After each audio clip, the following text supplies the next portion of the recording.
ಜೈಲಲ್ಲಿ ದರ್ಶನ್ ನಳಾಡ್ತಾ ಇದ್ದಾರೆ. ಹಾಗಾದ್ರೆ ಅವರಿಗೆ ಹಾಸಿಗೆ ದಿಂಬು ಸಿಗುತ್ತಾ? ಕೆಲವೇ ಕ್ಷಣಗಳಲ್ಲಿ ದರ್ಶನ್ ಹಾಸಿಗೆ ದಿಂಬು ಭವಿಷ್ಯ ನಿರ್ಧಾರ ಆಗಲಿದೆ.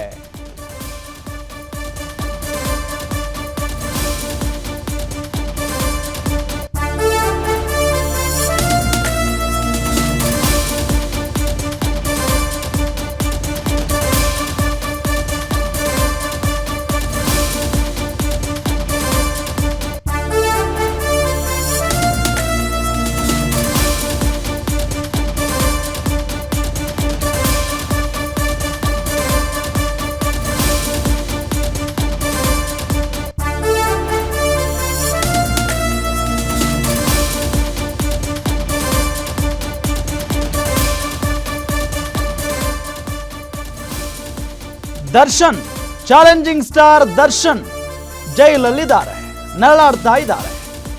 ಹಾಗಾಗಿ ಅವರಿಗೆ ಮೆತ್ತನೆಯ ಹಾಸಿಗೆ, ಮೆತ್ತನೆಯ ದಿಂಬು ಬೇಕು ಅಂತ ಹೇಳಿ ಅವರ ಪರ ವಕೀಲರು ಕೇಳ್ತಾ ಇದ್ದಾರೆ.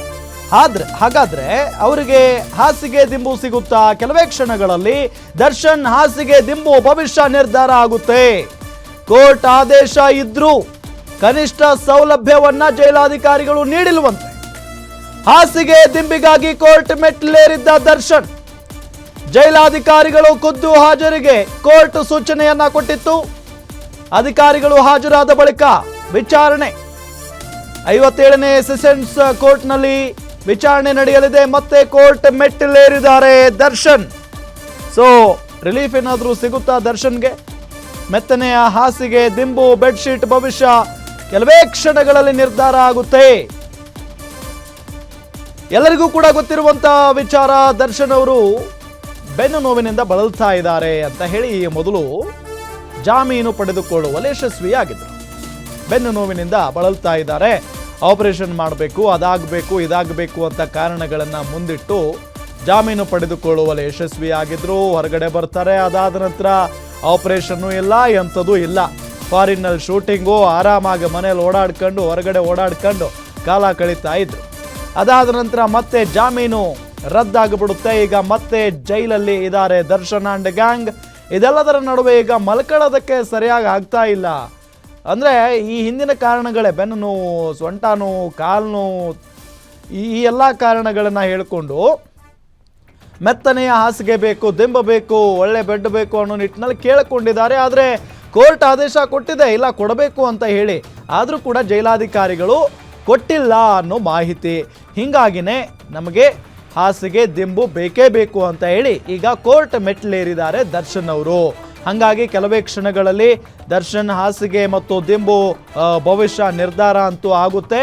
ಸೊ ಆ ನಿಟ್ಟಿನಲ್ಲಿ ಜೈಲಾಧಿಕಾರಿಗಳನ್ನು ಕೂಡ ಬರೋದಕ್ಕೆ ಹೇಳಿದ್ದಾರೆ ನ್ಯಾಯಮೂರ್ತಿಗಳು ಕೋರ್ಟ್ಗೆ ಅಂತ ಹೇಳಿ ಗೊತ್ತಾಗ್ತಾ ಇರುವಂತಹ ಸಂಗತಿ. ಸೊ ಅವರೆಲ್ಲರೂ ಕೂಡ ಬಂದ ನಂತರ, ಅಂದರೆ ಜೈಲಾಧಿಕಾರಿಗಳು ಬಂದ ನಂತರ ಇದರ ಬಗ್ಗೆ ವಿಚಾರಣೆ ಆರಂಭ ಆಗುತ್ತೆ. ಯಾಕೆ ಕೊಟ್ಟಿಲ್ಲ? ಕೋರ್ಟ್ ಆದೇಶ ಇದೆ. ಕೋರ್ಟ್ ಆದೇಶ ಇದ್ರೂ ಕೂಡ ಕನಿಷ್ಠ ಸೌಲಭ್ಯವನ್ನು ಕೂಡ ಯಾಕೆ ನೀವು ಕೊಟ್ಟಿಲ್ಲ ಅಂತ ಹೇಳಿ ಕೋರ್ಟ್ ಜೈಲಾಧಿಕಾರಿಗಳಿಗೆ ಪ್ರಶ್ನೆ ಮಾಡುವಂತಹ ಸಾಧ್ಯತೆ ಇದೆ. ಆ ನಿಟ್ಟಿನಲ್ಲಿ ಜೈಲಾಧಿಕಾರಿಗಳು ಏನಾದರೂ ಬೇರೆ ಕಾರಣಗಳನ್ನು ಹೇಳ್ತಾರಾ ಅಥವಾ ಕೊಟ್ಟಿದ್ದೀವಿ ಅಂತ ಹೇಳ್ತಾರ, ಗೊತ್ತಿಲ್ಲ. ಅವ್ರೇನು ಉತ್ತರ ಕೊಡ್ತಾರೆ ಅಂತ ಹೇಳಿ ಇನ್ನೇನು ಕೆಲವೇ ಕ್ಷಣಗಳಲ್ಲಿ ಎಲ್ಲದರ ಬಗ್ಗೆಯೂ ಕೂಡ ಅಪ್ಡೇಟ್ ಬರುತ್ತೆ. ಇದೇ ವಿಚಾರಕ್ಕೆ ಸಂಬಂಧಪಟ್ಟಂತೆ ಡೀಟೇಲ್ಸ್ ಕೊಡ್ತಾರೆ ನಮ್ಮ crime bureau head SK Manjunath ಸಂಪರ್ಕದಲ್ಲಿದ್ದಾರೆ, ನೇರ ಸಂಪರ್ಕದಲ್ಲಿ. ಮಂಜುನಾಥ್, ಸಹಜವಾಗಿ ಪದೇ ಪದೇ ದರ್ಶನ್ ಅವ್ರ ವಿಚಾರಕ್ಕೆ ಸಂಬಂಧಪಟ್ಟಂತೆ ನಾವು ಗಮನಿಸ್ತಾನೆ ಇರ್ತೀವಿ. ಕೋರ್ಟ್ ಮೆಟ್ಲು ಏರ್ತಾನೆ ಇರ್ತಾರೆ. ಅದಾದ ನಂತರ ಬೇರೆ ಬೇರೆ ಬೆಳವಣಿಗೆಗಳು ಆಗ್ತಾನೆ ಇರ್ತವೆ. ಈಗ ಹಾಸಿಗೆ ಮತ್ತು ದಿಂಬಿನ ಭವಿಷ್ಯ ಏನಾಗಬಹುದು ಅಂತ? ರಾಮ್, ಇಲ್ಲಿ ರೇಣುಕಾಸ್ವಾಮಿ ಕೊಲೆ ಪ್ರಕರಣದಲ್ಲಿ ಜೈಲಿನಲ್ಲಿರ್ತಕ್ಕಂಥ ನಟ ದರ್ಶನ್ಗೆ ಏನು ಒಂದು ರೀಸನ್ ಆಗಿ ಒಂದು ಬೆನ್ನೋವಿತ್ತು. ಜೊತೆಗೆ ಆತನನ್ನು ವಾಕಿಂಗ್ ಮಾಡೋದಕ್ಕೆ ಬಿಡ್ತಾ ಇಲ್ಲ, ಜೊತೆಗೆ TV ನೋಡೋದಕ್ಕೆ ಬಿಡ್ತಾ ಇಲ್ಲ. ಜೊತೆಗೆ ಆತನಿಗೆ ಜೈಲಿನಲ್ಲಿ ಏನು ಕೊಡ್ತಕ್ಕಂಥ ಊಟ ಇರ್ಬೋದು, ಅಲ್ಲಿ ಅವರನ್ನು ನಡೆಸ್ಕೊಳ್ತಕ್ಕಂಥ ರೀತಿ ಇರ್ಬೋದು, ಇವೆಲ್ಲ ವಿಚಾರಕ್ಕೆ ಸಂಬಂಧಪಟ್ಟಂತೆ ಕಳೆದ ಬಾರಿ ನಡೆದಂಥ ವಿಚಾರಣೆಯಲ್ಲಿ ದರ್ಶನ್ ಏನು ನ್ಯಾಯಾಧೀಶರ ಮುಂದೆ ಹಾಜರುಪಡಿಸಿದ್ರು ವಿಡಿಯೋ ಕಾನ್ಫರೆನ್ಸ್ ಮುಖಾಂತರ. ಆಗ ಏನು ಇಡೀ ತನ್ನ ಜೈಲು ಜೀವನದ ಬಗ್ಗೆ ನ್ಯಾಯಾಧೀಶರ ಮುಂದೆ ಅಳಲನ್ನು ತೋಡ್ಕೊಂಡಿದ್ದ. ನನಗೆ ಬದುಕೋದಕ್ಕೆ ಆಗ್ತಾ ಇಲ್ಲ, ಒಂದು ವಿಷ ಕೊಟ್ಬಿಡಿ ಅಂತಕ್ಕಂಥ ಒಂದು ಬೇಸರವನ್ನು ಸಹ ಅಲ್ಲಿ ವ್ಯಕ್ತಪಡಿಸಿದ್ದ.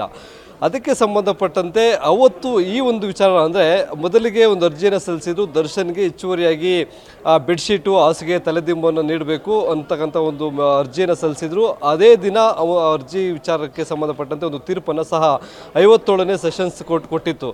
ದರ್ಶನ್ಗೆ ಕನಿಷ್ಠ ಸೌಲಭ್ಯಗಳು ಅಂದರೆ ಜೈಲ್ ಮ್ಯಾನ್ಯುಯಲ್ ಪ್ರಕಾರ ವಿಚಾರಣಾಧೀನ ಕೈದಿಗಳಿಗೆ ಏನೆಲ್ಲ ಕನಿಷ್ಠ ಸೌಲಭ್ಯಗಳನ್ನು ಕೊಡಬೇಕು ಅದನ್ನು ಕೊಡಿ ಅಂತಕ್ಕಂಥ ಒಂದು ನಿರ್ದೇಶನವನ್ನು ಜೈಲು ಅಧಿಕಾರಿಗಳಿಗೆ ಕೊಟ್ಟಿದ್ದರು. ಜೊತೆಗೆ ವಾಕಿಂಗ್ ಮಾಡೋದಕ್ಕೆ, ಯಾಕಂದರೆ ದರ್ಶನಲ್ಲಿ ನಾನು ಬಿಸಿಲನ್ನು ನೋಡಿ 1 ತಿಂಗಳಾಗಿದೆ, ಜೊತೆಗೆ ಫಂಗಲ್ ಇನ್ಫೆಕ್ಷನ್ ಆಗಿದೆ ಅಂತಕ್ಕಂಥ ಒಂದು ಹೇಳಿಕೆಯನ್ನು ಕೊಟ್ಟಂಥ ಹಿನ್ನೆಲೆಯಲ್ಲಿ ಆ ದರ್ಶನ್ಗೆ ಬ್ಯಾರಕ್ ಮುಂದೆ ಓಡಾಡೋದಕ್ಕೆ ಅಂದರೆ ವಾಕಿಂಗ್ ಮಾಡೋದಕ್ಕೆ ಅವಕಾಶವನ್ನು ಕಲ್ಪಿಸ್ಕೊಡ್ಬೇಕು ಅಂತಕ್ಕಂಥ ಸೂಚನೆಯನ್ನು ಸಹ ಕೊಟ್ಟಿದ್ದರು.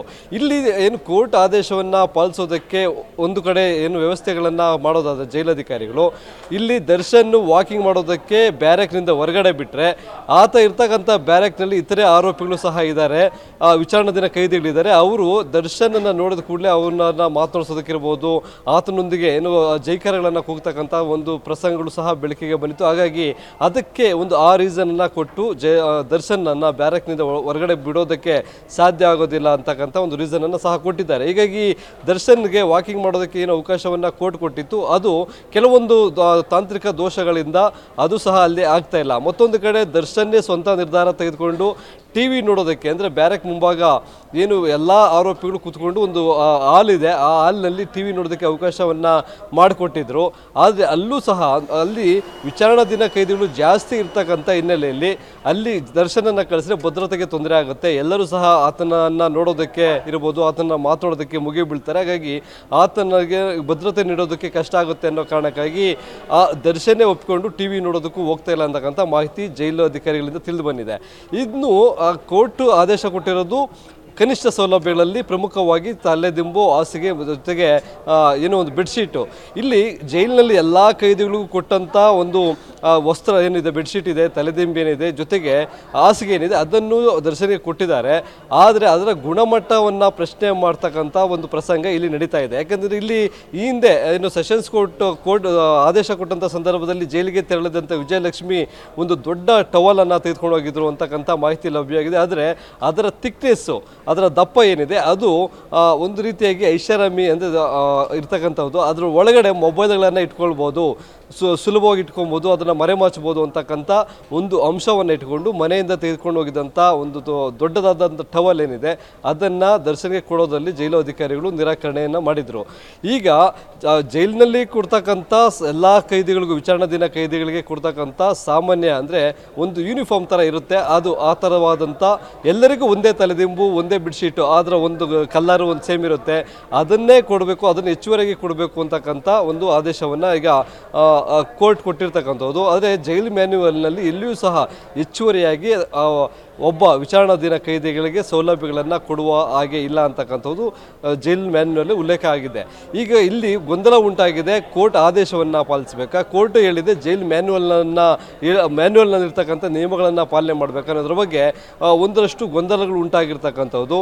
ಅದಕ್ಕೆ ಸಂಬಂಧಪಟ್ಟಂತೆ ಈಗ ದರ್ಶನ್ ಪರ ವಕೀಲರಂಥ ಸುನಿಲ್ ಕುಮಾರ್ ಅವರು ನ್ಯಾಯಾಲಯದ ಒಂದು ಆದೇಶವನ್ನು ಸಹ ಪಾಲನೆ ಮಾಡ್ತಾ ಇಲ್ಲ ಅನ್ನೋ ನಿಟ್ಟಿನಲ್ಲಿ ಜೈಲು ಅಧಿಕಾರಿಗಳ ವಿರುದ್ಧ ಇವತ್ತು ನ್ಯಾಯಾಂಗ ನಿಂದನೆಗೆ ಅರ್ಜಿಗೆ ಪರಿಗಣಿಸಬೇಕು ಅಂತಕ್ಕಂಥ, ಯಾಕಂದರೆ ಇದು ನ್ಯಾಯಾಂಗ ನಿಂದನೆ ಅರ್ಜಿಯನ್ನು ಅವ್ರು ಹಾಕಿಲ್ಲ, ಅದನ್ನು ಹೈಕೋರ್ಟ್ಗೆ ಪರಿಗಣಿಸಬೇಕು ಅಂತಕ್ಕಂಥ ಒಂದು ಅರ್ಜಿಯನ್ನು ಸಲ್ಲಿಸಿದ್ದಾರೆ. ಈಗ ಇವತ್ತು ವಿಚಾರಣೆ ಬೆಳಗ್ಗೆ ತೆಗೆದುಕೊಂಡಿದ್ರು, ಜೈಲು ಅಧಿಕಾರಿಗಳು ಬಂದಿರಲಿಲ್ಲ. ಜೈಲು ಅಧಿಕಾರಿಗಳು ಮತ್ತೊಂದು ಕಡೆ ಅಂದರೆ ಸಭೆಯನ್ನು ಕರೆದಿದ್ರು. ಯಾಕಂದರೆ ದರ್ಶನ್ ಕೋರ್ಟ್ ಮೆಟ್ಟಿಲೇರಿದ್ದಾರೆ, ಅದಕ್ಕೆ ಸಂಬಂಧಪಟ್ಟಂತೆ ಕೋರ್ಟ್ನಲ್ಲಿ ಯಾವ ರೀತಿಯಾಗಿ ವಾದವನ್ನು ಮಾಡಿಸಬೇಕು, ಅದಕ್ಕೆ ಸಂಬಂಧಪಟ್ಟಂತೆ ದಾಖಲೆಗಳಲ್ಲಿ ಏನಿದೆ ಜೈಲು ಮ್ಯಾನ್ಯುವಲ್ನಲ್ಲಿದೆ. ಜೊತೆಗೆ ಈ ಹಿಂದೆ ದರ್ಶನ್ ಜಾಮೀನನ್ನು ನಿರಾಕರಿಸಿದಂಥ ಸಂದರ್ಭದಲ್ಲಿ ಸುಪ್ರೀಂ ಕೋರ್ಟ್ ಒಂದು ಆದೇಶವನ್ನು ಜೈಲು ಅಧಿಕಾರಿಗಳಿಗೆ ನೀಡಿತ್ತು. ಅದು ದರ್ಶನ್ಗೆ ಮುಂದೆ ಇನ್ನೂ ದಿನಗಳಲ್ಲಿ ಯಾವುದೇ ರೀತಿಯಾದಂಥ ರಾಜತೀತ್ಯವನ್ನು ಕೊಟ್ಟಂಥ ಸಂದರ್ಭದಲ್ಲಿ ನಿಮ್ಮ ಮೇಲೆ ಕ್ರಮ ಕೈಗೊಳ್ಳಲಾಗುತ್ತೆ ಅಂತಕ್ಕಂಥ ಒಂದು ಆದೇಶವನ್ನು ಸಹ ಕೊಟ್ಟಿತ್ತು.